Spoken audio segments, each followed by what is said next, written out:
Hi, I'm Vijay Nair, former officer, Food Corporation of India. Welcome to a new current affairs session. അപ്പോൾ ആദ്യത്തെ news എന്ന് പറയുന്നത് US tariffs opposition slams centers in action എന്ന് പറയുന്ന ന്യൂസാണ്. So നിങ്ങൾക്ക് എല്ലാവർക്കും അറിയാം Donald Trump threatened all the countries with counter tariffs.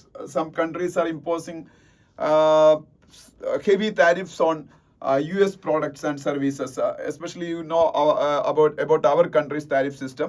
ഇപ്പം നിങ്ങൾക്ക് അറിയാം ഈ ഹാർലി ഡേവിഡ്സൺ പോലുള്ള ബൈക്കുകളൊക്കെ ഇന്ത്യയിൽ സെയിൽസ് അവസാനിപ്പിച്ച് പോയത് തന്നെ because of the tariffs we are imposing on them and that's why their products are becoming costlier in India, so they are not getting the market. That's why just 3 to 4 years back, Harley Davidson stopped sale of their scooters in bikes in India. അപ്പം അതുപോലെ ഒരുപാട് tariffs actually U എസുമായിട്ട് compare ചെയ്യുമ്പോൾ ഇന്ത്യയിൽ U എസിന്റെ പ്രോഡക്ട്സിന് കൂടുതലാണ്. അപ്പൊ ഇന്ത്യയുടെ പ്രോഡക്ട്സിന് U എസിലുള്ളതിനേക്കാളും കൂടുതലാണ്. അപ്പൊ അതാണ് ഈ കൗണ്ടർ താരിഫ്സ് എന്ന് പറയുന്ന ഒരു ത്രെട്ട് ഡൊണാൾഡ് ട്രംപിന്റെ ഭാഗത്തു നിന്ന് ഉണ്ടാവുന്നത്. So April 3 onwards, that counter tariffs will come into effect. That is the threat of Donald Trump. So yesterday in Parliament, there was discussion about all these things. What is government's plan to counter the threat of Donald Trump? That was the question from the opposition parties. Actually, there is no clear-cut vision for government of India to deal with such kind of threat. That is the reality. എനിക്കൊന്നും മനസ്സിലായില്ല എന്തെങ്കിലും തരത്തിലുള്ള ഗവൺമെന്റിന് വല്ല പോളിസീസും ഉണ്ടോ. Up to this point of time government is not revealing their cards how to counter the threat of Donald Trump's tariffs. ഈ tariff ത്രെറ്റിനെ കുറിച്ച് only one thing government of India is now trying to do is to make a bilateral trade agreement, BTA, with the USA. BTA, that will take time. By the end of this year, that is the promise of government of India to United States of America, that we will finalize the modalities of the bilateral trade agreement by the end of this year, by the end of December. അപ്പോൾ ഈ ഒരു bilateral trade agreement വന്നാൽ largely up to an extent we can avoid this tariffs threat and all, അല്ലെങ്കിൽ tariff കൊണ്ടുണ്ടാകുന്ന വിഷയങ്ങൾ. പക്ഷെ അതല്ലാതെ ഇപ്പോൾ ഏപ്രിലിൽ ഒരു താരിഫ് ത്രെട്ട് പറഞ്ഞിട്ടുണ്ട്. ആ ഏപ്രിൽ അത് ഡൊണാൾഡ് ട്രംപ് ഇമ്പോസ് ചെയ്യുകയാണെന്നുണ്ടെങ്കിൽ what are the counter measures government of India is going to take? അതിനെക്കുറിച്ച് ഒരു ക്ലാരിറ്റി ഇതുവരെയും വന്നിട്ടില്ല. ഇന്നലെ പാർലമെന്റിൽ അതിനെക്കുറിച്ചൊക്കെ ഡിസ്കഷൻ നടന്നു. നെക്സ്റ്റ് അഗെയിൻ ന്യൂസ് എന്ന് പറഞ്ഞാൽ ട്രംപിന്റെ താരിഫിനെ കുറിച്ച് തന്നെയാണ്. That is not on us. Imported കാർസിന്റെ മുകളിലുള്ള ഒരു 25% താരിഫും കൂടെ അഡീഷണലി വരും. അത് ഇന്ത്യയെ ബാധിക്കത്തില്ല. കാര്യം നമ്മൾ ഇന്ത്യക്കാർ അങ്ങനെ വലിയ കാറൊന്നും അങ്ങോട്ട് ഇമ്പോർട്ട് ചെയ്യുന്നില്ല. ജർമ്മനി, ജപ്പാൻ പോലുള്ള രാജ്യങ്ങളെ ബാധിക്കുന്ന ഫ്രാൻസ്, UK, ചൈന, ആ രാജ്യങ്ങളൊക്കെ അവരെല്ലാം ഇപ്പോൾ ആ ഒരു മൂവ്, ട്രംപിന്റെ ഈ ഒരു 25% താരിഫ് ഇമ്പോർട്ടഡ് കാർഡ്സിന്റെ മുകളിൽ കൊണ്ടുവരാനുള്ള ആ ഒരു മൂവിന് ഭയങ്കരമായിട്ട് ഇപ്പൊ ക്രിട്ടിസൈസ് ചെയ്തിട്ടുണ്ട് ജപ്പാന്റെ prime minister Shigeru Ishiba. Japan is a close ally of USA, but still this will very badly affect Japan, because one of the biggest car makers in the world, Toyota, then another car maker, Nissan, all are importing cars to USA. അപ്പോൾ ഈ കമ്പനികളെല്ലാം അത് ബാധിക്കും. പിന്നെ അതുപോലെ European കമ്മീഷന്റെ president Ursula von der Leyen, she is the president of European commission. She also criticised the move. Then Canadian Prime Minister Canadian Prime Minister is Mark Carney.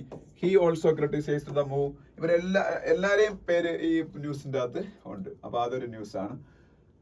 പിന്നെ HCOK's disposal of toxic waste at Pithampur in Madhya Pradesh. അത് ഞാൻ മുമ്പ് discuss ചെയ്തിട്ടുള്ളതാണ്. You all heard about Bhopal gas tragedy of 1984. That is the biggest industrial tragedy of India after gaining independence. Union carbide factory, USA union carbide factory അമേരിക്കയുടെ company ആയിരുന്നു അത്. അവിടെയാണ് ഈ ഭോപ്പാലില് methyl isocyanate എന്ന് പറയുന്ന ഗ്യാസിന്റെ ലീക്കേജ് ഉണ്ടായത്. അത് ശ്വസിച്ച് ഒത്തിരി പേര് മരിച്ചു. ഒരുപാട് പേര് ഇപ്പോഴും അതിന്റെ പ്രോബ്ലംസ് ഫേസ് ചെയ്ത് ജീവിക്കുന്നു. So that industrial waste was there for around 41 years. After that incident, that company was closed, but that industrial waste was lying there. Now, after the elapsing of 41 years, now Supreme Court okays the removal of that waste, industrial waste, from that Bhopal factory to Pithampur. Pithampur is a place near to ഇൻഡോറിന്റെ അടുത്തുള്ള place ആണ് പിത്താംബൂർ. അതാണ് ഈ news. പിന്നെ താഴോട്ട് വരുമ്പോ Putin visit India this year says foreign minister Lavrov. Russian president Vladimir Putin, he's a close friend of India. At the same time, European countries are actually very critical about Vladimir Putin because of the war happening between Russia and Ukraine. പക്ഷെ എന്നാലും ഇന്ത്യയും റഷ്യയും തമ്മിലുള്ള റിലേഷൻഷിപ്പിനെ അതൊരിക്കലും ബാധിച്ചിട്ടില്ല യൂറോപ്പിന്റെ ഈ പുടിനോടുള്ള എതിർപ്പെന്ന്. അപ്പോൾ last year also Indian prime minister visited Russia 2 times. First for India Russia bilateral summit and after that BRICS summit was held at Kazan, a city in Russia, Kazan Loja. For those 2 meetings, Indian Prime Minister went to Russia and met with Putin, the president of Russia. In December, Indian Prime Minister invited Vladimir Putin to India for a state visit. Now, Putin is planning to come to India. In 2020, he last visited in 2021. He last visited India. Now, within 1 or 2 months, Russian president will come to India. Russia-Ukraine war start ചെയ്യുന്ന ശേഷം ഒരിക്കൽ പോലും അദ്ദേഹം India visit ചെയ്തിട്ടില്ല. Okay, അപ്പൊ അതാണ് വേറൊരു കാര്യം എന്ന് പറയുന്നത്. പിന്നെ TN adopts resolution against വഖഫ് അമെൻമെന്റ് ബിൽ. വഖഫ് അമെൻമെന്റ് ബില്ലിനെ കുറിച്ചൊക്കെ ഞാൻ പറഞ്ഞിട്ടുള്ള വഖഫ് അമെൻമെന്റ് ബിൽ 2024. അത് നിങ്ങൾക്ക് ഇനി കൂടുതലായിട്ട് ഞാൻ ഡിസ്കസ് ചെയ്ത് തരേണ്ട ആവശ്യമില്ല. എന്നിട്ട് നെക്സ്റ്റ് പേജിലേക്ക് പോകുമ്പോൾ ഇവിടെ വേറൊന്നും പറയാനില്ല. നിങ്ങൾക്ക് അവിടെ തമിഴ്നാടിന്റെ ചീഫ് മിനിസ്റ്റർ MK സ്റ്റാലിന്റെ ഒരു ഫോട്ടോ ഒക്കെ കാണാം. അതിനടുത്ത പേജിലേക്ക് പോകുമ്പോൾ സംഭൽ മോസ്ക് വിഷയം അറിയാലോ. സംഭൽ മോസ്ക് എവിടെയാണെന്ന് പഠിച്ചു വെച്ചേക്കണം. ഉത്തർപ്രദേശിലാണ്. അതൊരു ഡിസ്പ്യൂട്ടഡ് മോസ്ക് ആണ്. Sambhal mosque is in Uttar Pradesh. And another disputed mosque is there in Uttar Pradesh, that is Gyanvapi Mosque. Gyanvapi Mosque. Where it is exactly located? It is in Varanasi, near to Kashi Vishwanath temple. Varanasi is a pilgrimage place for Hindus and Pazhaya Banaras. Varanasiയിൽ പിന്നീട് ആണ് ഏറ്റവും famous ആയിട്ടുള്ള Kashi Vishwanatha temple ഉള്ളത്. അതിൽ ചേർന്നാണ് ഈ Gyanvapi mosque ഉള്ളത്. അവിടെയും അതൊരു ഡിസ്പ്യൂട്ടഡ് സ്ട്രക്ചർ ആണ്. പണ്ട് അത് ടെമ്പിൾ ആയിരുന്നു എന്നുള്ള പേരിലുള്ള വിഷയങ്ങൾ നടക്കുകയാണ്. The same thing is happening in Sambhal also. Sambhal.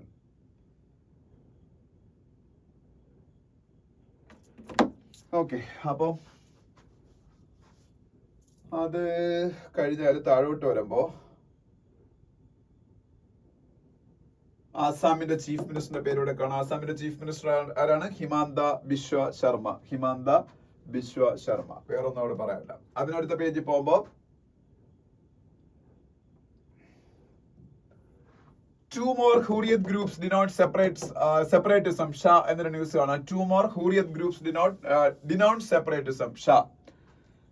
ഈ ഒരു സെപ്പറേറ്റിസമായിട്ട് ബന്ധപ്പെട്ട കാര്യങ്ങളൊക്കെ എനിക്ക് എന്റെ ഓർമ്മശരിയാണെങ്കിൽ ലാസ്റ്റ് ക്ലാസ്സിൽ ഞാൻ നിങ്ങളോട് പറഞ്ഞിട്ടുള്ളതാണ്. ജമ്മു ആൻഡ് കാശ്മീരിൽ സെപ്പറേറ്റിസ്റ്റ് ഗ്രൂപ്പുകളുണ്ട്. ടെററിസ്റ്റ് ഗ്രൂപ്പുകളല്ല, സെപ്പറേറ്റിസ്റ്റ് ഗ്രൂപ്പുകൾ. They wants to separate Jammu and Kashmir from the Indian Union and wants to make Jammu and Kashmir as a separate Azad Kashmir. ഒരു ഫ്രീഡം ഉള്ള ഒരു മറ്റൊരു രാജ്യം പോലെ ആക്കാനാണ് അവർ ആഗ്രഹിക്കുന്നത്. അപ്പൊ അതിൽ മെയിനായിട്ട് ഹൂറിയത്ത് കോൺഫറൻസ് എന്നുള്ള ഒരു സംഘടനയും അതിന്റെ കുറെ ഫാക്ഷൻസ് ഒക്കെ ഉണ്ടായിരുന്നു. അവരുമായിട്ട് അസോസിയേറ്റ് ചെയ്ത് പ്രവർത്തിച്ചിരുന്ന almost all organisation started disassociating with them and they എന്താ പറയുക, അവരുടെ full faith in Indian constitution and Indian union അവർ ഇന്നലെ പ്രഖ്യാപിച്ചു. കഴിഞ്ഞ ദിവസങ്ങളിലൊക്കെ അത്തരം സംഭവങ്ങൾ ഉണ്ടായി.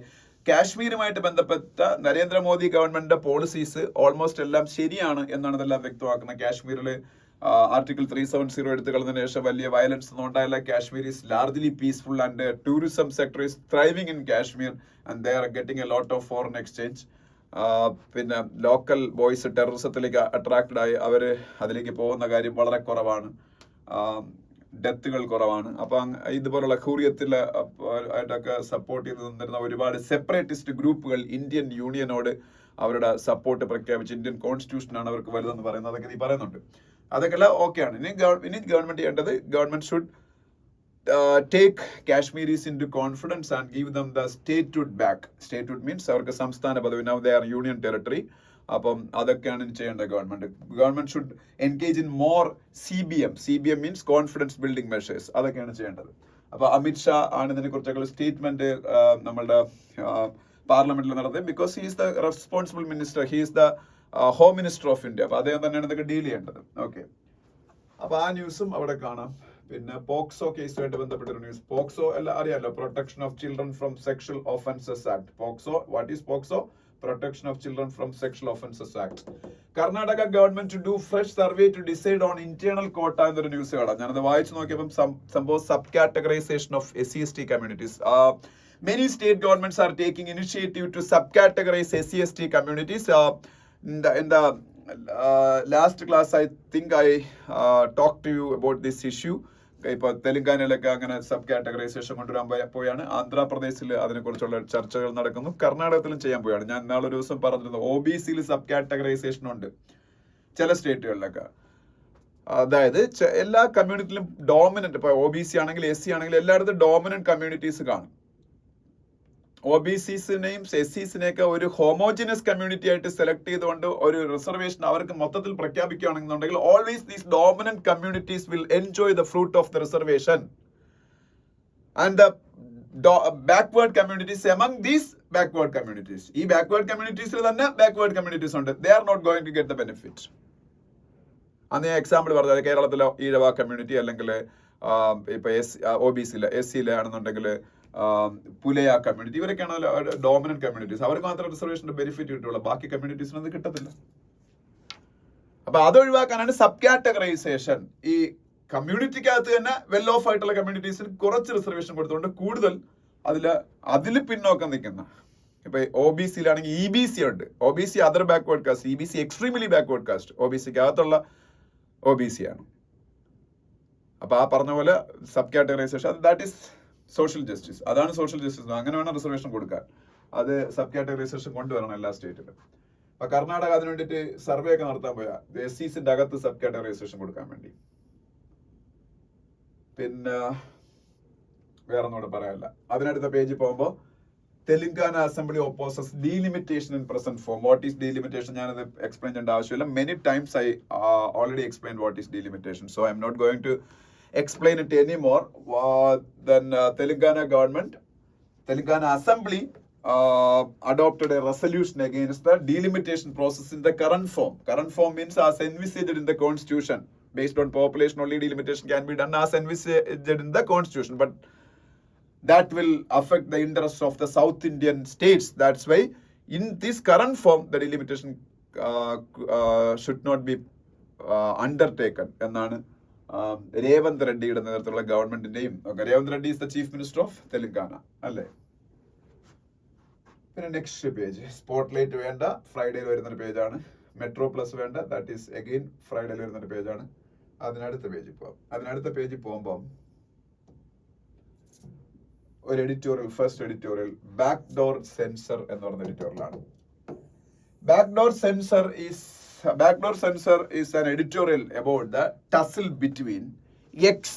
You all know X. Formerly it was Twitter. അപ്പം ട്വിറ്ററിന്റെ ഇപ്പോഴത്തെ പുതിയ ഓണർ എലോൺ മസ്ക് അതിന്റെ പേര് മാറ്റി അതിനെ X എന്നാക്കി. അപ്പം എക്സും ഗവൺമെന്റ് ഓഫ് ഇന്ത്യക്കെതിരെ കേസ് കൊടുത്തേക്കാം. വേറെ ഒന്നുമല്ല, ആക്ച്വലി ഒരു പോർട്ടൽ ഉണ്ടാക്കി, Sahayog portal, SAHYOG, Sahayog portal. ഈ സഹയോഗ് പോർട്ടലിലെ പ്രൊവിഷൻസിന് അഗെയിൻസ്റ്റ് ആയിട്ടാണ് ഈ പറഞ്ഞ കേസ് വന്നേക്കുന്നത്. കർണാടക ഹൈക്കോർട്ടിലും ഡൽഹി ഹൈക്കോർട്ടിലും ഈ കേസുകൾ അവർ കൊടുത്തിട്ടുണ്ട്. ഞാനത് എന്താണെന്ന് പറയാം, എന്താണല്ലോ പ്രശ്നം എന്ന് പറയാം. ഈ സഹയോഗ് പോർട്ടലിൽ ഈ പറഞ്ഞ നമ്മളുടെ എല്ലാ എക്സ് പോലുള്ള സോഷ്യൽ മീഡിയ പ്ലാറ്റ്ഫോംസ് ഒക്കെ ജോയിൻ ചെയ്യണമെന്നാണ്. സഹയോഗ് പോർട്ടൽ ഉപയോഗിച്ച് ഈ എക്സ് പോലുള്ള സോഷ്യൽ മീഡിയ പ്ലാറ്റ്ഫോംസിൽ വരുന്ന കണ്ടന്റിന് ബ്ലോക്ക് ചെയ്യാനാണ് നിർദ്ദേശം കൊടുക്കും. ആര് കൊടുക്കും? മിനിസ്ട്രീസിന് കൊടുക്കാം. പിന്നീട് ഇവിടെ പറയുന്നുണ്ട് ആർക്കാ കൊടുക്കാന്ന്, എവിടെയോ ഞാൻ പറഞ്ഞിട്ടുണ്ട്. അൺലോഫുൾ ആയിട്ടുള്ള കണ്ടന്റ് ആണ് ഇത് എന്ന പേരില്. പിന്നീട് ഈവൻ ഏറ്റവും താഴെ തട്ടിലുള്ള പോലീസ് സ്റ്റേഷൻസിന് വരെ ഇതിലെ കണ്ടന്റ് റിമൂവ് ചെയ്യാൻ വേണ്ടിയിട്ട് ആവശ്യപ്പെടാമെന്നാണ്. അപ്പൊ ആർക്കും പിന്നീട് ഈ ഗവൺമെന്റിന്റെ ഭാഗമായിട്ടുള്ള ബ്യൂറോക്രസിയുടെ ഭാഗമായിട്ടുള്ള ഈവൻ പോലീസിന് പോലും പിന്നീട് ഈ സെൻസർഷിപ്പ് ചെയ്യാൻ പറ്റും ഡേറ്റ ഇതിൻ്റെ അകത്ത് വരുന്ന കണ്ടന്റിനെയൊക്കെ. അപ്പൊ അത് ഈ ഫ്രീ സ്പീച്ചിനെയൊക്കെ ബാധിക്കും എന്ന് മാത്രമല്ല, ഇത് ആർക്കൊക്കെ ഇതിൽ പിന്നീട് ഇങ്ങനെ സെൻസർ ചെയ്യാന്ന് ഇവിടെ പറയുന്നുണ്ട്, അത് നിങ്ങൾ നോക്കിക്കോളണം. ഓക്കെ. അപ്പൊ എന്തായാലും അത് ഇത് നമ്മളുടെ IT act, information technology act, IT act section 79 എന്ന് പറയുന്ന IT ആക്ടിന്റെ അതൊരു സെക്ഷൻ ഉണ്ട്. അത് ഇന്ത്യയിൽ പ്രവർത്തിക്കുന്ന ഈ സോഷ്യൽ മീഡിയ പ്ലാറ്റ്ഫോംസിന് സേഫ് ഹാർബർ എന്ന് പറയുന്ന പ്രൊട്ടക്ഷൻ കൊടുക്കുന്നുണ്ട്. എന്താണ് സേഫ് ഹാർബർ? ഈ IT ആക്ട് അതിൻ്റെ അകത്തുള്ള സെക്ഷൻ 79 IT ആക്ടിന്റെ അകത്തുള്ള സെക്ഷൻ 79 സേഫ് ഹാർബർ പ്രൊട്ടക്ഷൻ കൊടുക്കുന്നുണ്ട്. അതെന്താണെന്ന് ഞാൻ പറഞ്ഞുതരാം. അതായത് ഇപ്പൊ ഞാൻ ഇപ്പൊ എക്സില് അല്ലെങ്കിൽ ഫേസ്ബുക്കിൽ എന്തെങ്കിലും ഒരു കണ്ടന്റ് ഇടുന്നു. ആ കണ്ടന്റ് ഇട്ടത് ആക്ച്വലി ഒരു രണ്ട് കമ്മ്യൂണിറ്റീസ് തമ്മിലുള്ള എനിമിറ്റി ഉണ്ടാക്കുന്ന എന്തെങ്കിലുമുള്ള കണ്ടന്റ് ആണെന്ന് കരുതിക്കോ. അപ്പൊ എനിക്കെതിരെ കേസ് എടുക്കാൻ പറ്റും. പക്ഷെ still even if that content was appeared in Facebook or Instagram, അവര് അതിനെ റെസ്പോൺസിബിൾ ആക്കത്തില്ല. അവർക്ക് ഈ സെക്ഷൻ 79 ഓഫ് IT ആക്ട്, ഇന്ത്യയിൽ IT ആക്ട് അനുസരിച്ച് അവർക്ക് സേഫ് ഹാർബർ എന്നുള്ള പ്രൊട്ടക്ഷൻ കിട്ടും. കാര്യം അവരല്ല അതിന്റെ റെസ്പോൺസിബിൾ, ഈ കണ്ടന്റ് ഇട്ടവനാണ് അതിനുള്ള റെസ്പോൺസിബിൾ എന്ന രീതിയിൽ അവർക്കൊരു പ്രൊട്ടക്ഷൻ കൊടുക്കും. അതുകൊണ്ട് അവർക്ക് എതിരെ നടപടി എടുക്കത്തില്ല. അതാണ് സേഫ് ഹാർബർ പ്രൊട്ടക്ഷൻ എന്ന് പറയുന്നത്. നേരെ മറിച്ച് ഇതേ സെക്ഷന്റെ അകത്ത് തന്നെ സെക്ഷൻ 79(3)(b എന്ന് പറയുന്നൊരു പ്രൊവിഷൻ ഉണ്ട്. സെക്ഷൻ 79(3)(b എന്ന് പറയുന്ന ആ ഒരു സെക്ഷനിൽ ഇവിടെ പറയുന്നുണ്ട്. Section 79(3)(b provides an exemption to this protection. ഈ സേഫ് ഹാർബർ പ്രൊട്ടക്ഷൻ ഉണ്ടെങ്കിലും ചില സമയത്ത് ഈ പറഞ്ഞ സോഷ്യൽ മീഡിയക്കും പണി കിട്ടാം. Section 79(3)(b provides an exception to this protection if an intermediary receives actual knowledge or is notified by the government agency that certain content is being used to commit an unlawful act. It must remove or disable access to that content quickly, failing which it will lose safe harbor protection. അതായത് ഈ content malicious ആണ് എന്നുള്ള knowledge ഈ പറഞ്ഞ social media പ്ലാറ്റ്ഫോമിനുണ്ട്, അല്ലെങ്കിൽ government agencies അവർ notify ചെയ്യുന്നത് കരുതിക്കോ. അപ്പൊ അവർ എന്ത് ചെയ്യണം? ഇത് ബ്ലോക്ക് ചെയ്യണം. ഇത് ബ്ലോക്ക് ചെയ്യുമ്പോൾ എടുത്ത് മാറ്റുകയും ചെയ്യണം ഈ സോഷ്യൽ മീഡിയ എന്ന്. അങ്ങനെ ചെയ്തില്ലെങ്കിൽ അവർക്ക് സേഫ് ഹാർബർ പ്രൊട്ടക്ഷൻ ലൂസ് ആവും. അതാണ് സെക്ഷൻ 79(3)(b പറയുന്നത്, ഏതിന്റെ? Indian IT ആക്ടിന്റെ. പിടികിട്ടിയ? അപ്പം ഇതിൽ ഇപ്പൊ ഈ സഹയോഗ് പോർട്ടൽ എന്താണ് ചെയ്തേക്കുന്നത് വെച്ചാല്, ഇനിയിപ്പോ വേറൊരു സെക്ഷനെ കുറിച്ചുകൂടെ ഞാൻ പറയാം. Section 69A of the IT act, section 69A. അപ്പൊ സെക്ഷൻ 79(3)(bയും സെക്ഷൻ 79 നിങ്ങൾക്ക് മനസ്സിലായെന്ന് വിശ്വസിക്കുന്നു. ഒരു സെക്ഷൻ 69A ഉണ്ട്. ഇത് സെയിം IT ആക്ടിനെ കുറിച്ച് ഇതെല്ലാം പറയുന്നത്, information technology act. Section 69A of IT act പറയുന്നത് വെച്ചാല് ഈ കണ്ടന്റ് ബ്ലോക്കിംഗ് ചെയ്യാം. ഈ കണ്ടന്റ് ബ്ലോക്കിംഗ് ചെയ്യുമ്പോൾ കുറെ പ്രൊസീജിയേഴ്സ് ഫോളോ ചെയ്യേണ്ടതുണ്ട്. ഈ പ്രൊസീജിയേഴ്സ് ഫോളോ ചെയ്യുമ്പോൾ ഈ കമ്പനിക്കകത്ത് തന്നെ കംപ്ലയൻസ് ഓഫീസേഴ്സ് ഒക്കെ ഉണ്ട്. ഇപ്പൊ ഈ പറഞ്ഞ ഇൻസ്റ്റാഗ്രാമിന്റെ, ഫേസ്ബുക്കിന്റെ, അല്ലെങ്കിൽ മെറ്റ അല്ലെങ്കിൽ എക്സ്, ഇവർക്കൊക്കെ കംപ്ലയൻസ് ഓഫീസേഴ്സ് കാണും. ഈ കംപ്ലയൻസ് ഓഫീസേഴ്സ് പ്രോപ്പർ ആയിട്ടുള്ള പ്രൊസീജിയർ ഒക്കെ ഫോളോ ചെയ്ത് ഈ കണ്ടന്റ് ബ്ലോക്ക് ചെയ്യുക, റിമൂവ് ചെയ്യുകയൊക്കെ ചെയ്യാം. ആ പ്രോപ്പർ പ്രൊസീജിയർ ഫോളോ ചെയ്തിട്ട് അല്ലെന്നുണ്ടെങ്കിൽ റിമൂവ് ചെയ്യാതെ ഇരിക്കാം. അതാണ് സെക്ഷൻ 69A പറയുന്നത്. അപ്പൊ പ്രോപ്പർ ആയിട്ട് ഒരു കണ്ടന്റ് ഒരു സോഷ്യൽ മീഡിയ പ്ലാറ്റ്ഫോമിൽ നിന്ന് റിമൂവ് ചെയ്യണം എന്നുണ്ടെങ്കിൽ യഥാർത്ഥത്തിൽ IT ആക്ടിലെ സെക്ഷൻ 69A ആണ് ഉപയോഗിക്കേണ്ടത്. പക്ഷേ എക്സിന്റെ കണ്ടൻഷൻ, എക്സ് എന്ന് പറയുന്ന ഇപ്പൊ നമ്മളുടെ ഈ പറഞ്ഞ മൈക്രോ ബ്ലോഗിംഗ് പ്ലാറ്റ്ഫോമായ എക്സ്, അവര് ഹൈക്കോടതി ഓഫ് ഡൽഹിയിലും ഹൈക്കോർട്ട് ഓഫ് കർണാടകത്തിലും കൊടുത്തേക്കുന്ന കേസിൽ പറഞ്ഞേക്കുന്നത് സെക്ഷൻ 69A ഉപയോഗിച്ചല്ല സഹയോഗ് പോർട്ടൽ എന്നുള്ള സെൻട്രൽ ഗവൺമെന്റ് പുതിയ പോർട്ടൽ വർക്ക് ചെയ്യുന്നത്. പകരം സെക്ഷൻ 79(3)(bയിലെ പ്രൊവിഷൻസ് ഉപയോഗിച്ചാണ് ഉണ്ടാക്കിയിരിക്കുന്നത്. അപ്പൊ സ്വാഭാവികമായിട്ട് അവർക്ക് ഈ സേഫ് ഹാർബർ പ്രൊട്ടക്ഷൻ ഒക്കെ അവിടെ ഉപയോഗിക്കപ്പെടാതെ പോവും. ആർക്കും ഈ കമ്പനികളുടെ ബ്ലോക്ക് ആവശ്യപ്പെടാം. അപ്പൊ കണ്ടന്റ് അങ്ങനെ ബ്ലോക്ക് ചെയ്യേണ്ടി വന്നാൽ അത് സെൻസർഷിപ്പിന് സമാനമാവും. അത് ഇന്ത്യൻ കോൺസ്റ്റിറ്റ്യൂഷനിലെ ഫണ്ടമെന്റൽ റൈറ്റ്സിന്റെ അകത്ത് പറയുന്ന, ഫണ്ടമെന്റൽ ഫ്രീഡംസിന്റെ അകത്ത് പറയുന്ന ഫ്രീഡം ഓഫ് എക്സ്പ്രഷനെയും ഫ്രീഡം ഓഫ് സ്പീച്ചിനെയൊക്കെ ബാധിക്കും. So we are not ready to onboard Sahyog portal onboard ചെയ്യാൻ റെഡി അല്ല. അതാണ് അവരുടെ കേസ്. അപ്പൊ ഇത് പറയുന്നതിൽ കാര്യമുണ്ടെന്നാണ് ഹിന്ദു പറയുന്നത്. ഓക്കെ. അപ്പൊ എക്സിന്റെ നിലപാട് ശരിയെന്നാണ് ഹിന്ദു പറഞ്ഞേക്കുന്നത്. ഓക്കെ. രണ്ടാമത്തെ വിമൻ അൺബൗണ്ട് എന്ന് പറയുന്ന ആർട്ടിക്കിൾ. ഇത് വേറെ ഒന്നുമില്ല, അത് ഈസി ആർട്ടിക്കിളാണ്. അത് പ്രത്യേകിച്ച് അങ്ങനെ ഡീറ്റെയിൽ ആയിട്ട് പറയാനൊന്നുമില്ല, പെട്ടെന്ന് വായിച്ച എല്ലാവർക്കും മനസ്സിലാവും. നമ്മളുടെ വിമൻ എംപവർമെന്റിനെ കുറിച്ചാണ് നമ്മളെല്ലാവരും സംസാരിക്കുന്ന. സ്ത്രീ ശാക്തീകരണം. Government of India, state governments, various civil society organisation, all are always speaking about women empowerment, but at the same time women are not at all empowered in India if you consider various incidents happening in and around our society. അല്ലെങ്കിൽ നമ്മൾ എവിടെയാണോ locate ചെയ്തിരിക്കുന്നത് അതിന് ചുറ്റും നടക്കുന്ന കാര്യങ്ങൾ. ഇപ്പൊ ഈ റീസെന്റ് ആയിട്ട് സ്ത്രീകളെ വാഹനങ്ങളിലും ട്രെയിനുകളിലും ബസ്സുകളിലും ട്രെയിനുകളിലും ഒക്കെ പീഡിപ്പിക്കുന്ന ഇൻസിഡൻസ്. ഒരു പെൺകുട്ടി ഇടയ്ക്ക് ഒരു ഓടിക്കൊണ്ടിരുന്ന ട്രെയിനിൽ നിന്ന് അവർ പുറത്തേക്ക് തള്ളിയിടുകയും റേപ്പിന്റെ സമയത്ത് റേപ്പ് ചെയ്യാൻ അവർ പ്രഗ്നന്റ് ആയിരുന്നു, അവർക്ക് മിസ്കാരേജ് ഉണ്ടായത് വഴി, അങ്ങനെ ഒരുപാട് സംഭവങ്ങൾ. അതുപോലെ ഈ ഇടയ്ക്ക് അലഹബാദ് ഹൈക്കോർട്ടിന്റെ ഒരു വിധി, ആ വിധിയിൽ ഒരു മൈനർ പെൺകുട്ടിയുടെ ബ്രസ്റ്റിൽ പിടിക്കുന്നതോ അല്ലെങ്കിൽ അവരുടെ ചുരിദാറിന്റെ ഹൂക്ക് പിന്നീട് അഴിക്കുന്നതോ ഒന്നും റേപ്പ് ആയിട്ട് കൂട്ടാൻ പറ്റില്ല, റേപ്പ് അറ്റംപ്റ്റ് ആയിട്ട് കൂട്ടാൻ പറ്റില്ല എന്ന അലഹബാദ് ഹൈക്കോർട്ടിന്റെ വിധി വന്നത് വലിയ വിഷയമായി. So Supreme Court of India intervened in that incident and they stayed that. അങ്ങനെയുള്ള വിഷയങ്ങളാണ്. അപ്പം നമ്മളുടെ ഇന്ത്യയില് രാത്രി കാലത്ത്, അതായത് ഇരുട്ട് വീഴുന്ന സമയത്ത്, രാത്രിയോ രാവിലെയോ ഡാർക്ക് സമയത്ത് പെൺകുട്ടികൾക്ക് ഇറങ്ങി നടക്കാൻ പറ്റാത്ത അവസ്ഥയാണ് എന്നതി പറഞ്ഞത്. നമുക്കത് മനസ്സിലാകും. അതായത് ട്രിവാൻഡ്രം ഒക്കെ പൊതുവെ സേഫ് സിറ്റീസ് ആണ്. നമ്മളിപ്പോൾ രാത്രി 12 മണിക്ക് 1 മണിക്ക് ഇവിടെ പെൺപിള്ളേർ ഇവിടെ നമ്മളുടെ റോഡുകളിൽ നിൽക്കുന്ന കാണാം. പക്ഷെ അതുപോലെ അല്ല ഇന്ത്യയിലെ പല സ്ഥലങ്ങളും. അപ്പം പകൽ മാത്രം പുറത്തിറങ്ങി നടക്കാൻ കഴിയുന്ന ഒരുവളായി സ്ത്രീക്ക് സ്വാതന്ത്ര്യം നിഷേധിക്കപ്പെടുമ്പോൾ എന്ത് തരത്തിലുള്ള വിമൻ എംപവർമെന്റിനെ കുറിച്ചാണ് നമ്മൾ സംസാരിക്കുന്നത് എന്നൊക്കെയാണ് നീ ചോദിച്ചേക്കുന്നത് ഈ ആർട്ടിക്കിളിൻ്റെ അകത്ത്. അല്ലാതെ ഇതിൻ്റെ അകത്ത് പിന്നെ നീ പറയുന്നത് നമ്മളെ കൂടുതൽ ഈ വിമനെ കൂടുതൽ സേഫർ ആയിട്ടുള്ള ഒരു എൻവയോൺമെന്റിൽ വളർത്തണമെന്നുണ്ടെങ്കിൽ നമ്മളുടെ ജുഡീഷ്യറി ഇപ്പോൾ ഒരുപാട് കാര്യങ്ങൾ ചെയ്യുന്നുണ്ട്. ജുഡീഷ്യറിയാണ് ഇപ്പോൾ അലഹബാദ് ഹൈക്കോർട്ടിന്റെ ഈ വിധിയൊക്കെ ഇപ്പൊ സ്റ്റേ ചെയ്തത്. ജുഡീഷ്യറി വേറെ 1-2 ഇന്റർവെൻഷൻസിനെ കുറിച്ചും പറയുന്നുണ്ട്, ഡൽഹി ഹൈക്കോർട്ടിന്റെയും സുപ്രീം കോടതിയിലൊക്കെ. പക്ഷേ അവർക്ക് ജുഡീഷ്യറിക്ക് പുറമെ നമ്മൾ ചെയ്യേണ്ട വേറെ കുറെ കാര്യങ്ങളുണ്ട്, ഗവൺമെന്റ് ചെയ്യേണ്ട കാര്യങ്ങളുണ്ട്. അതായത് ഗവൺമെന്റ് കൂടുതൽ സ്ട്രീറ്റ് ലൈറ്റിംഗ് എൻഷുർ ചെയ്യണം. അതായത് നടക്കുന്ന വഴികളിലും എല്ലാം ലൈറ്റിംഗ് എൻഷുർ ചെയ്യണം. പ്രോപ്പർ ലൈറ്റിംഗ് ഉണ്ടെന്നുണ്ടെങ്കിൽ കുറേയൊക്കെ ഈ സാമൂഹ്യ വിരുദ്ധന്മാർ ഒന്ന് പേടിക്കും. പിന്നെ ഓരോ നമ്മുടെ ബ്യൂറോക്രസിയുടെ ഭാഗമായിട്ട് വിമൻ പ്രൊട്ടക്ഷനായിട്ട് ബന്ധപ്പെട്ട് പ്രവർത്തിക്കേണ്ട ഓരോ മേഖലകളിലും വേക്കൻസീസ് ഒക്കെ വളരെ വാർ ഫൂട്ടിങ്ങിൽ ഫില്ല് ചെയ്യണം. അതുപോലെ പോലീസ് വളരെ അലേർട്ടായിരിക്കണം.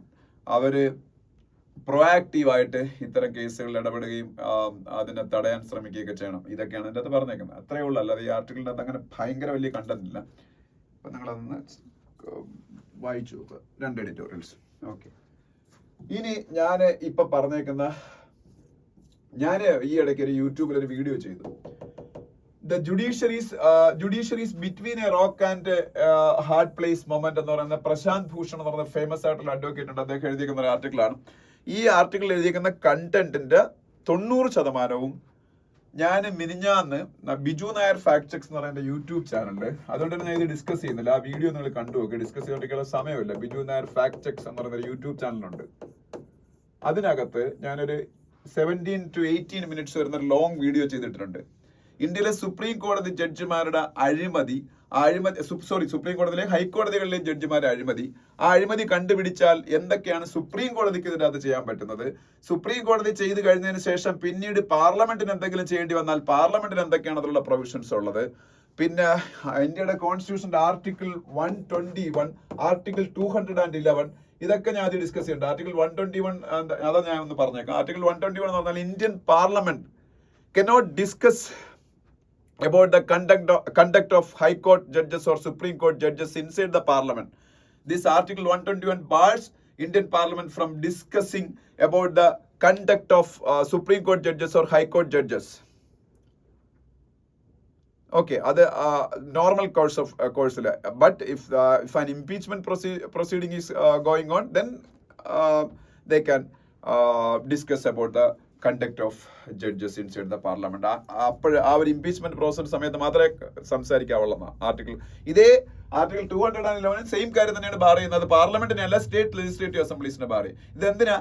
ഈ പറഞ്ഞ ജഡ്ജസിന് പാർലമെന്ററി രാഷ്ട്രീയത്തിന്റെ അവർ വൃത്തികെട്ട കളികളിലേക്ക് കൊണ്ടുവരാതിരിക്കാൻ വേണ്ടി കോൺസ്റ്റിറ്റ്യൂഷൻ ഫ്രെയിമേഴ്സ് ചെയ്ത് അത് നല്ല കാര്യമാണ്. അപ്പൊ എന്തായാലും അതെല്ലാം ഞാൻ അതിനകത്ത് ഡിസ്കസ് ചെയ്തിട്ടുണ്ട്. പിന്നെ ഈ ജഡ്ജിമാരെ സെലക്ട് ചെയ്യാനുള്ള യോഗ്യതകൾ എന്തൊക്കെയാണ്, ജഡ്ജിമാരെ സെലക്ട് ചെയ്യുന്നത് ആരാണ്, കൊളീജിയം സിസ്റ്റം എന്ന് പറഞ്ഞൊരു സംഭവമാണ് ഇന്ത്യൻ പാർലമെന്റിലെ സുപ്രീം കോടതിയിലെ കൊളീജിയം എന്ന് പറഞ്ഞൊരു സംഭവമാണ് ജഡ്ജിമാരെ സെലക്ട് ചെയ്യുന്നത്. കൊളീജിയം സിസ്റ്റത്തിന്റെ പോരായ്മകൾ എന്തൊക്കെയാണ്, ഇനി കൊളീജിയം സിസ്റ്റത്തിന് പകരം ഇടയ്ക്ക് വെച്ച് മോദി ഗവൺമെന്റ് NJAC എന്നൊരു സംവിധാനം കൊണ്ടുവന്നത്, നാഷണൽ ജുഡീഷ്യൽ അപ്പോയിന്റ്മെന്റ്സ് കമ്മീഷൻ. ആ NJAC എന്താണ്, അത് എന്ത് സംഭവിച്ചു NJACക്ക്, ഇപ്പൊ അതുണ്ടോ, അതൊക്കെ ഞാൻ ആദ്യം ഡിസ്കസ് ചെയ്യുന്നുണ്ട് ആ വീഡിയോക്കകത്ത്. അപ്പൊ ആ വീഡിയോ അങ്ങനെ ഒരുപാട് പേര് അത് എല്ലാവർക്കും ഒന്നും ഇഷ്ടപ്പെടുന്ന വിഷയം അല്ലാത്തോണ്ടായിരിക്കണം ഒരുപാട് പേരൊന്നും കണ്ടിട്ടില്ല. ഒരു 1000-600 പേരെ കണ്ട വീഡിയോ ഇതുവരെയായിട്ട് കണ്ടിട്ടുള്ളൂ. പക്ഷെ സ്റ്റിൽ അത് വളരെ ഇൻഫോർമേറ്റീവ് ആയിട്ടുള്ള ഒരു വീഡിയോ ആണ്. അതാണ് ഇനി പറഞ്ഞിരിക്കുന്നത് 90%. ഞാൻ ഈ ആ പറഞ്ഞേക്കുന്ന കാര്യങ്ങൾ ആ വീഡിയോ കണ്ടിട്ടുണ്ടെങ്കിൽ നിങ്ങൾ ഈ പറഞ്ഞ സംഭവം, ഈ പറഞ്ഞ ആർട്ടിക്കിൾ നിങ്ങൾ വായിക്കേണ്ട ആവശ്യമില്ല. 90% is about 90% of the content in this article I have discussed in that video. Okay, അപ്പോൾ ഇനി ഒരു 10% അത് ഞാൻ പറയാത്ത കാര്യങ്ങളുണ്ട്, അത് ഇതിലുണ്ട്. അതെന്താണെന്ന് ഞാൻ പറഞ്ഞുതരാം. അതായത് ഇന്ത്യയിൽ ഇപ്പോ ജഡ്ജിമാരെ അഴിമതിക്കാരായിട്ട് ചില ആൾക്കാരൊക്കെ ഉണ്ട്. അവരെ ഡീൽ ചെയ്യാൻ ഇന്ത്യൻ പാർലമെന്റിൽ ഇംപീച്ച്മെന്റ് ഉപയോഗിച്ച് അവരെ പുറത്താക്കാൻ പറ്റും. പക്ഷെ ഇംപീച്ച്മെന്റ് ഉപയോഗിക്കുമ്പോൾ അതിൻ്റെ അതൊരു രാഷ്ട്രീയം വരുന്നുണ്ട്. ചില ഈ ജഡ്ജിമാരെ ഇംപീച്ച് ചെയ്യാൻ ഓപ്പോസിഷൻ പാർട്ടിക്ക് താല്പര്യമുള്ള ആളാണെങ്കിൽ അവര് അതിനെ എതിർക്കും. ഗവൺമെന്റിന് താല്പര്യമാണെങ്കിൽ ഗവൺമെന്റിന് വലിയ താല്പര്യം കാണത്തില്ല. അപ്പൊ ഈ ഇംപീച്ച്മെന്റ് നടത്തി പുറത്താക്കണമെങ്കിൽ പാർലമെന്റിലെ 2/3 MP സപ്പോർട്ട് ചെയ്യണം. അപ്പൊ ആ 2/3 മെജോറിറ്റി ഒന്നും പലപ്പോഴും കിട്ടാത്തില്ല. അതുകൊണ്ടാണ് ഇൻഡിപെൻഡന്റ് ഇന്ത്യയുടെ ഹിസ്റ്ററിയിൽ ഇന്ന് വരെയും ഒരു ജഡ്ജി ഇംപീച്ച് ചെയ്ത് പുറത്തായിട്ടില്ല. ഇനി കൊളീജിയം സിസ്റ്റം ഞാൻ പറഞ്ഞു, ഇന്ത്യയിലെ ജഡ്ജിമാരെ സെലക്ട് ചെയ്യാനുള്ള സിസ്റ്റമാണ്. ആ കൊളീജിയം സിസ്റ്റത്തിൽ senior most judges of supreme court 5 പേരാണ് ഉള്ളതെന്ന് ഞാൻ പറഞ്ഞു. അപ്പൊ അതിന് പകരം NJAC എന്ന് പറയുന്ന ഒരു സംവിധാനം കൊണ്ടുവന്നിട്ട് ജഡ്ജിമാരെ 3 പേരോടൊപ്പം, സുപ്രീം കോടതിയിലെ ജഡ്ജിമാരെ 3 പേരോടൊപ്പം ഇന്ത്യയുടെ ലോ മിനിസ്റ്റർ, ഒപ്പം ഇന്ത്യയുടെ 2 എമിനന്റ് സിറ്റിസൺസ്, അങ്ങനെ ഒരു 6 പേരുള്ള സംവിധാനമാണ് NJAC എന്ന് പറഞ്ഞ് കൊണ്ടുവന്നത്. പക്ഷെ അതും ഈ ജുഡീഷ്യറിയുടെ ഫംഗ്ഷനിങ്ങിന്റെ മുകളിലുള്ള ഗവൺമെന്റിന്റെ ഇന്റർഫറൻസ് ആയിട്ട് മാറുക. അതുകൊണ്ട് അതും വേണ്ട. അതിന് പകരം 2 സംവിധാനങ്ങൾ ഇതിന്റെ അകത്ത് ഇങ്ങനെ പറയുന്നുണ്ട്. ഇംപീച്ച്മെന്റ്, അതായത് ജഡ്ജിമാരെ പുറത്താക്കാനുള്ള സംവിധാനം ഇംപീച്ച്മെന്റ് മാറ്റി വേറൊരു സംവിധാനം ഇതിൽ കൊണ്ടുവരണമെന്ന് പുള്ളി പറയുന്നുണ്ട്. NJAC എന്ന് പറഞ്ഞാൽ ജഡ്ജിമാരെ എടുക്കാനുള്ള, ഇത് പുറത്താക്കാനുള്ള സംവിധാനം ഇംപീച്ച്മെന്റ്, എടുക്കാനുള്ള സംവിധാനം NJAC. ഇപ്പൊ NJAC അല്ല, ഇപ്പൊ കൊളീജിയം സിസ്റ്റമാണ്. NJAC കൊണ്ടുവന്നിട്ട് സുപ്രീം കോടതി എടുത്ത് കളഞ്ഞു. അപ്പൊ NJACയും കൊളീജിയം സിസ്റ്റം ഒന്നും വേണ്ട, വേറൊരു സംവിധാനം. 2 സിമ്പിൾ മെത്തേഡ്സ് ആ പുള്ളി ഇതിൽ പറയുന്നത്. അത് മാത്രം നിങ്ങളൊന്ന് വായിച്ചു നോക്കുക. അതെന്താണെന്ന് ഞാൻ ഇപ്പൊ പറയുന്നില്ല. ആ വീഡിയോ കണ്ടാൽ നിങ്ങൾക്ക് കംപ്ലീറ്റ് കാര്യങ്ങൾ മനസ്സിലാവും.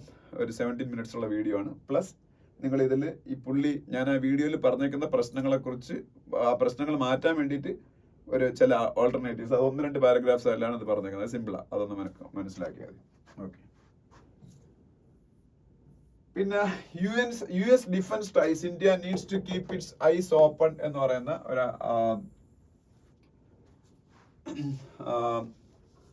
ആർട്ടിക്കിളിൻ്റെ അത് കാണാം. ഞാൻ ആ വീഡിയോ കാണാൻ പറഞ്ഞത് എൻ്റെ വീഡിയോയുടെ റീച്ച് കൂട്ടാൻ വേണ്ടിയിട്ടൊന്നും അല്ല.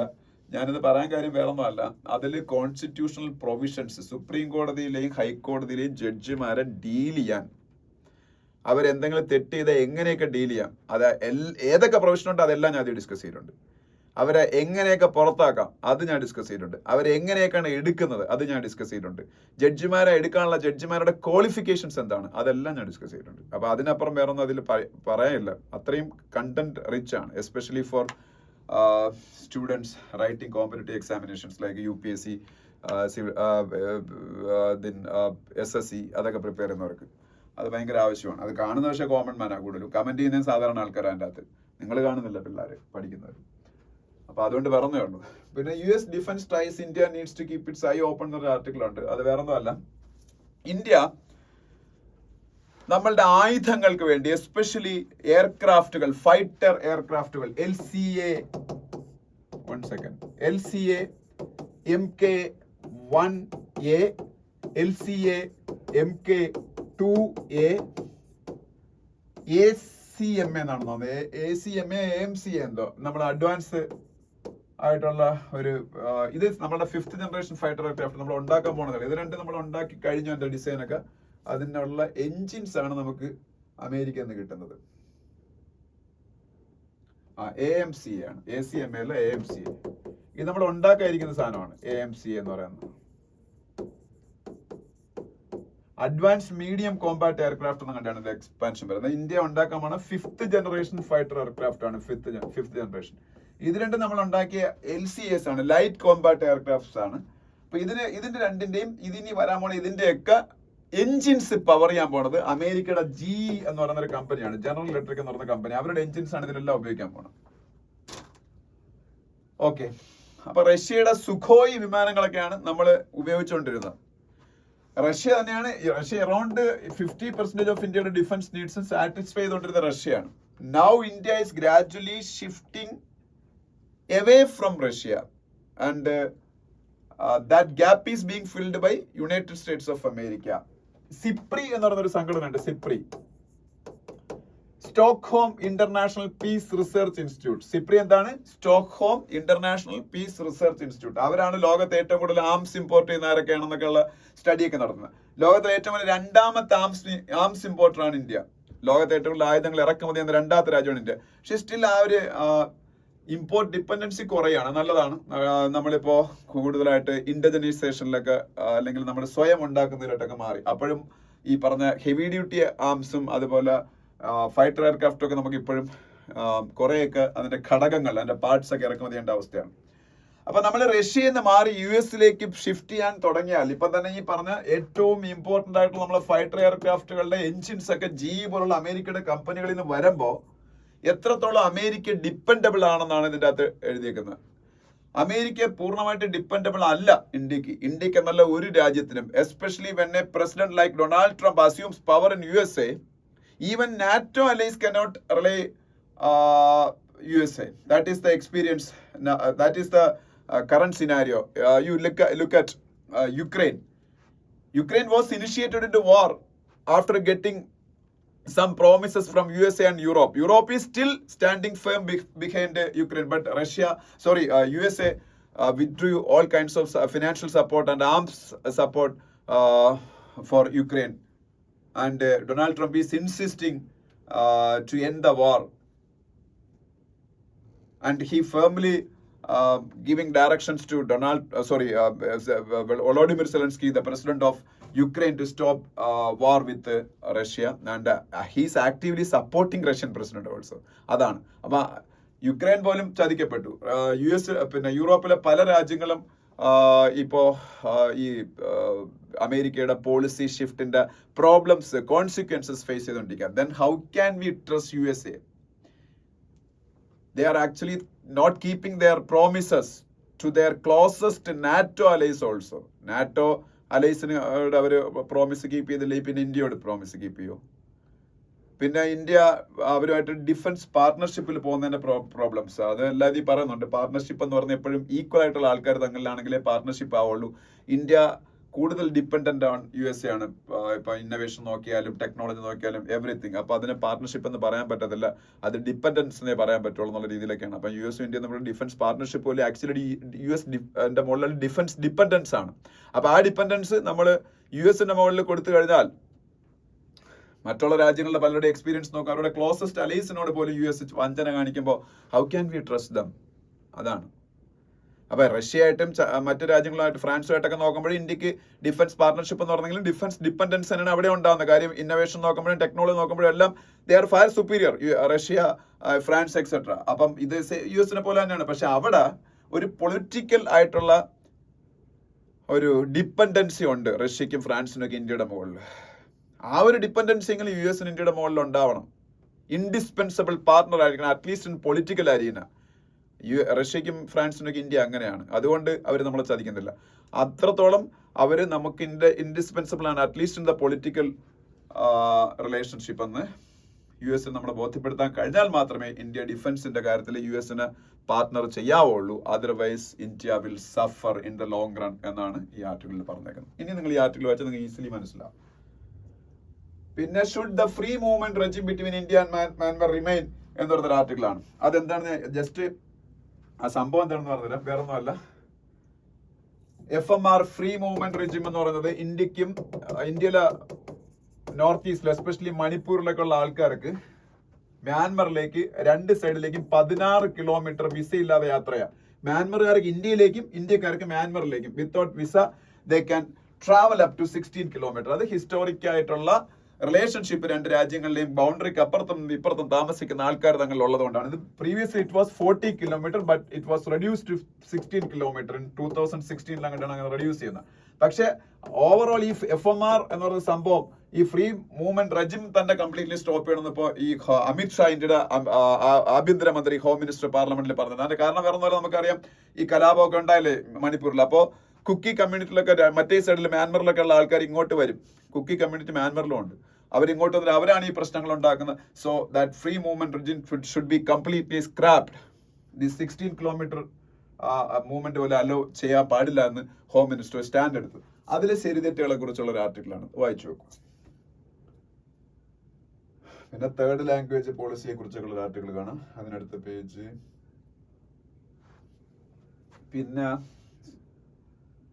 പിന്നെ ഈ യശ്വന്ത് വർമ്മയുടെ പ്രശ്നങ്ങൾ തന്നെ ആദ്യത്തെ 1-2 പേജുകളിലൊക്കെ ഉള്ളത്. പിന്നെ ആദ്യത്തെ 1-2 ന്യൂസുകളൊക്കെ അതൊക്കെ നമ്മൾ ഡിസ്കസ് ചെയ്തതാണ്. പിന്നെ ഇതിന്റെ അകത്തൊരു സംഭവം പറഞ്ഞുണ്ട്. നിമാസ് എന്ന് പറയുന്ന ഇന്ത്യയിലൊരു ഒരു പ്രധാനപ്പെട്ട സ്ഥാപനമുണ്ട്, നിമാസ്. അതിന്റെ എക്സ്പാൻഷൻ ഞാൻ പറഞ്ഞുതരാം. അത് എവിടെയാണെന്ന് എഴുതി വെച്ചോളാം. NIMAS, National Institute of Mountaineering and Adventure Sports. National Institute of Mountaineering and Adventure Sports എവിടെയാണെന്ന് വെച്ചാൽ അരുണാചൽ പ്രദേശിലാണ്. അരുണാചൽ പ്രദേശിൽ National Institute of Mountaineering and Adventure sports.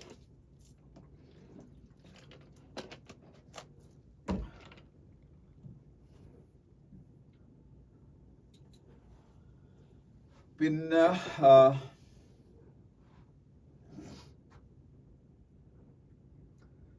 പിന്നീട് എന്താണ്, ന്യൂ എഡ്യൂക്കേഷൻ പോളിസി NEP, അതുമായിട്ട് ബന്ധപ്പെട്ട ഒരു ന്യൂസ് കാണാം. പിന്നെ integrated try service exercise held in Arunachal എന്നൊരു ന്യൂസ് കാണാം. Integrated try service exercise.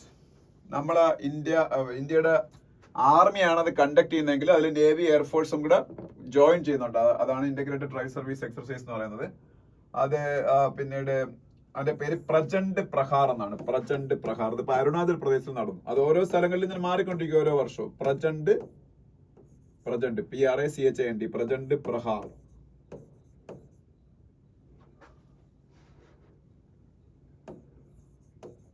ഇന്ത്യയുടെ ട്രൈ സർവീസ് എക്സർസൈസ്.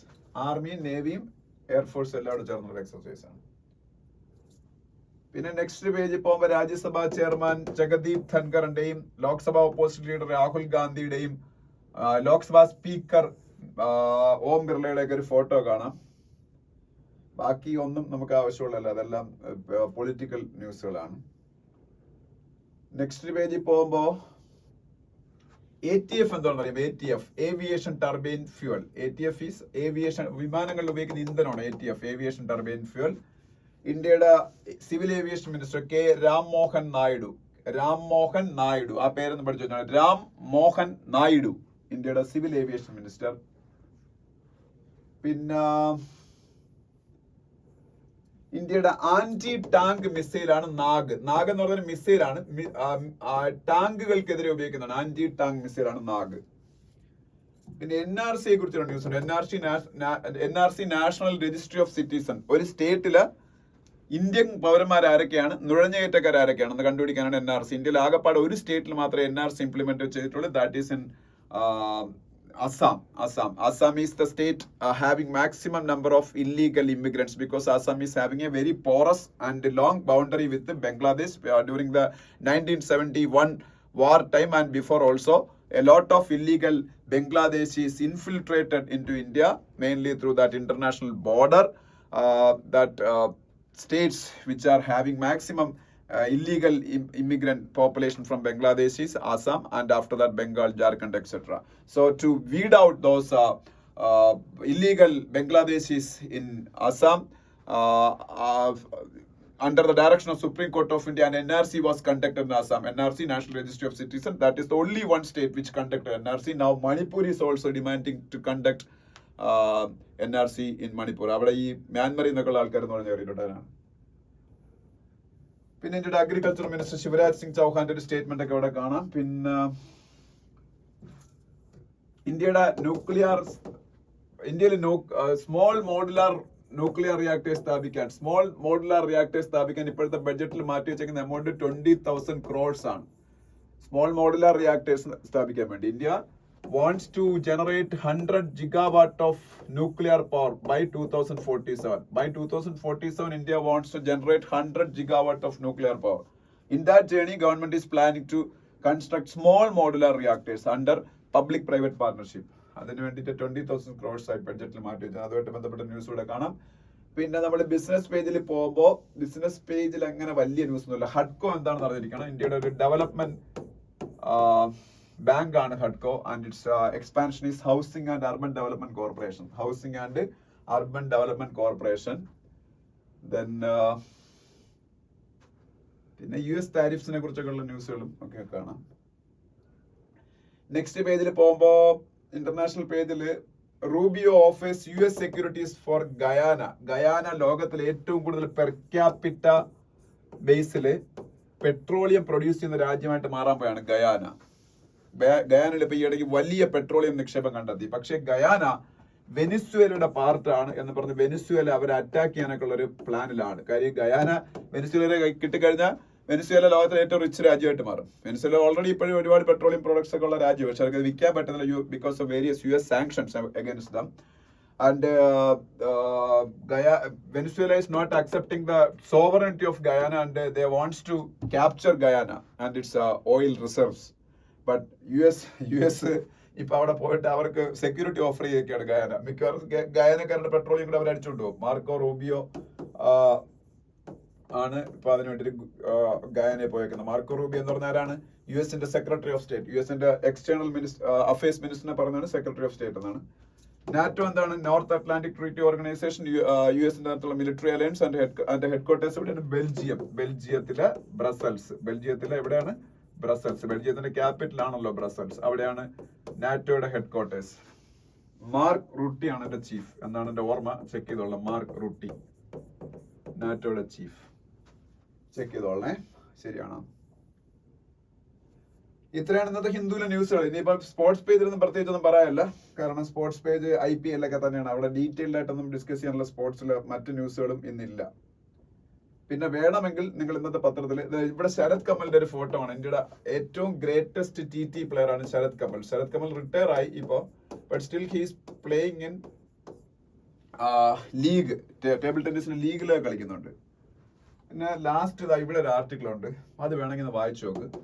അതില് ഈ MTP ആക്ടിനെ കുറിച്ചൊക്കെ കുറച്ച് കാര്യങ്ങൾ വരുന്നുണ്ട്. MTP ആക്ട് 2021 ആണെന്ന് എനിക്ക് തോന്നുന്നു. MTP act, medical termination of pregnancy act 2021 ആയിരിക്കും. അപ്പൊ അതുമായിട്ടൊക്കെ ബന്ധപ്പെട്ട് ഇത് ആക്ച്വലി മെയിൻലി അബോർഷനൊക്കെ ഡീൽ ചെയ്യുന്ന ഒരു ആക്ട് ആണ്. 14 ആഴ്ച വരെ ഒരു മെഡിക്കൽ പ്രാക്ടീഷണർക്ക്, രജിസ്റ്റേർഡ് മെഡിക്കൽ പ്രാക്ടീഷണർ പെൺകുട്ടിയുടെ ഗർഭം അല്ലെങ്കിൽ പ്രഗ്നൻസി അവർക്ക് അബോർട്ട് ചെയ്യാൻ പറ്റും. പക്ഷെ 14 തൊട്ട് 20 ആഴ്ച വരെ ആകുമ്പോൾ രണ്ട് മെഡിക്കൽ പ്രാക്ടീഷണേഴ്സിന്റെ വേണം. 20 ആഴ്ചയ്ക്ക് മുകളിലാണെങ്കിൽ ഒരു മെഡിക്കൽ ബോർഡിന്റെ തീരുമാനത്തിലൂടെ അബോർട്ട് ചെയ്യാൻ പറ്റും. ഇങ്ങനെ കുറെ കാര്യങ്ങളൊക്കെയാണ് അതിൻ്റെ അകത്ത് വരുന്നത്. Medical termination of pregnancy act 2021. അതിനെ ബേസ് ചെയ്ത് സ്ത്രീകൾ നേരിടുന്ന കുറെ പ്രശ്നത്തിനെ കുറിച്ചൊക്കെയാണ് ആർട്ടിക്കിൾ. അത് സയൻസ് പേജിലാണ് വന്നേക്കുന്നത്. സിവിൽ സർവീസ് ഒക്കെ പ്രിപ്പയർ ചെയ്യുന്നവർക്ക് അത്യാവശ്യം ഇമ്പോർട്ടന്റ് ആണ് ഈ ആർട്ടിക്കിൾ. പക്ഷേ ഇത് പറഞ്ഞുകൊണ്ടിരിക്കാനുള്ള സമയം എനിക്ക് ഇനിയില്ല. അതുകൊണ്ട് ഞാൻ ഇവിടെ നിർത്തിയാണ്. Thank you. ബാക്കി നാളെ.